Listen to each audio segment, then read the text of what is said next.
Hi folks, Josh Knight the First here again with another episode of Exade Replay, coming to you with episode 35 of the series. Let's get right into it. So this week on the show, we notice things are getting a lot more serious. We see it here at the beginning and we'll see it at the end, but let's first talk about the opening here. So at the beginning of the episode, I had hoped, based off last week's episode, that we might start to see Kiriya here in the episode, but that's not what we got. What we did get is some new narration at the beginning, telling us what the plot of Exade is at this current moment, telling us how serious it is and how these doctors are fighting for everyone's lives. This was not there last week, and I'm thinking, now that we're getting into the latter part of the series, this is going to be something we see every week from now on.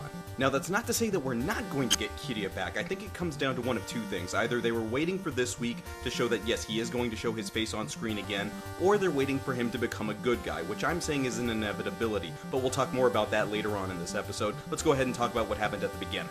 So at the top of the show, we see that Masamune is having a little chat with Hiro about what his plans are exactly for Kamen Rider Chronicle, that being that he wants to spread it out. He's looking at the numbers, and they've kind of leveled off as far as how many people are playing the game. Well, that just makes sense. Your game friggin' kills people.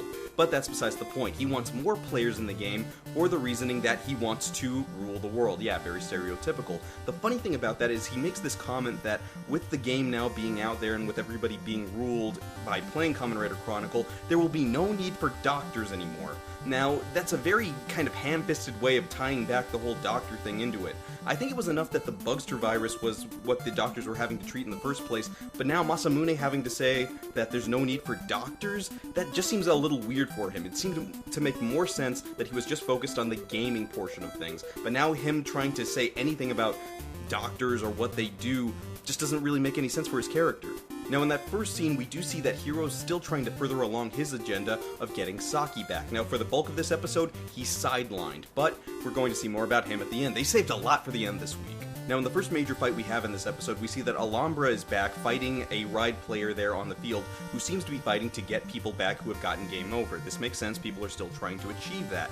Now we do see that Exade is interfered with by Laser, level 0 here. What's interesting to see is that everybody has this preconceived notion that there's no way he can be bad, but he seems hell-bent on proving them wrong. Now it doesn't help our victim for this week, or this week's ride player who doesn't really get named, that they're trying to fight for the sake of their friends to bring them back, and then he overhears this conversation, or rather gets kind of stuck in the middle of this conversation about everybody talking about how Kiriya just came back from the dead. So overhearing that, yeah, that wouldn't help somebody not play Kamen Rider Chronicle. They're gonna want to keep playing because they saw proof that it just happened to somebody else, that somebody could come back. Now here at the end of this fight, we do of course see Kiriya unmasked, and we're now starting to see what kind of a person he's become now. At the beginning of the series, he was kind of carefree, a little bit jerkish, but that's what people kind of had endearing to them. Here he's a lot more cold, a lot more clinical.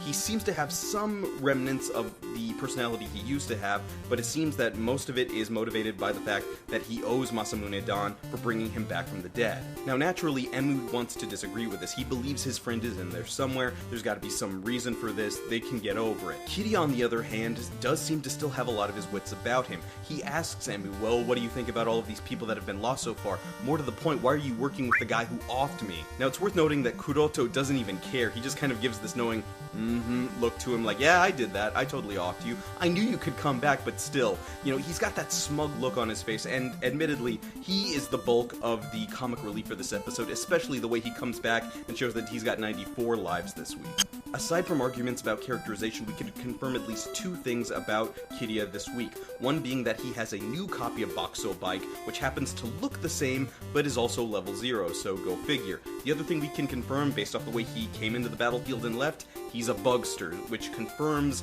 that's how he came back, which further cements in my mind that Saki, if she's gonna come back at all, will be a bugster. So it's at this point that we realize that everybody has the same problem, and that's Genmu Corporation and Masamune Dan running it. Because he's got the power of Kronos, and because he's got these two people guarding him at all times, there's no way of getting through to him. He can go ahead and move forward with his plans, so each side has to come up with a new plan. Now it seems that as far as the bugsters are concerned, specifically Graphite and Pollard, they're trying to figure out exactly what they're going to do. They want to team up with the CR riders, but they don't want to work with them because of course they've got their own reasoning. More to the point, it seems that Graphite's in a little bit of trouble because the game Deus data seems to be either corrupting him or taking over. We're not sure yet, but it seems like that's going to be a problem. As far as Pollard is concerned, he does try to convince Amu yet again to fight alongside him, since that would get things done the quickest. What's interesting about this conversation is the fact that they actually get into a fairly decent discussion about everybody's motivations, specifically that Palad and Poppy have this argument about what it means to take people's lives and what it means to lose people that are close to you. Specifically, Poppy cites that when Lovelyka died, you, Palad, you must have felt something about that, and of course he backs away from it. He doesn't want to admit that he actually felt something, and then he tries to throw it back on Poppy, saying, well, you were born from somebody, you came from a human, you killed somebody essentially, what do you feel about that? To which Poppy decides to retort, you know what, that's exactly why I'm doing this. This is why I'm fighting alongside Emu. Which brings me to another point. She doesn't actually fight this episode. She has several chances to transform into Kamen Rider Poppy, but she never takes any of them, which makes me very worried. We might not actually get to see her as a writer again in the series, we might just have to wait for the movie. Collectively though, as far as the CR is concerned, the running theory right now is that Kiriya has just simply been reprogrammed. Masamune must have just gotten into his programming or in his head, since he's a bugster now, and he just reprogrammed him to be bad. He can't actually be bad, so we can formulate a plan. And again, we're doing this thing 3 weeks in a row, I guess, where a plan is formulated which makes sense on paper, but something has to go wrong.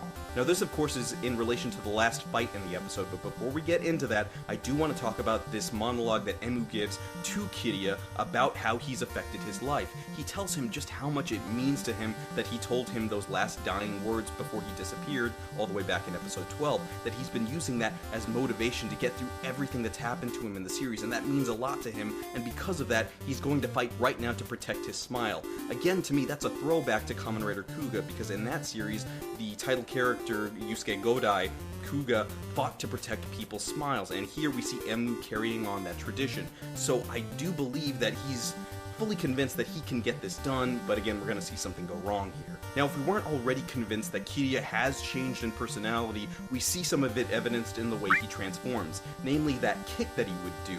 Now, before we'd seen him do this nice clean roundhouse kick in order to transform, but this week it's more of kind of an angry 300 style kick, and now he's transformed into Laser Turbo. Now, the plan that Emu has come up with goes a little something like this. He knows that he needs to take care of Kiriya in order to get closer to Kronos, so what he needs to do is reprogram him, because again, at this point he thinks he's been brainwashed.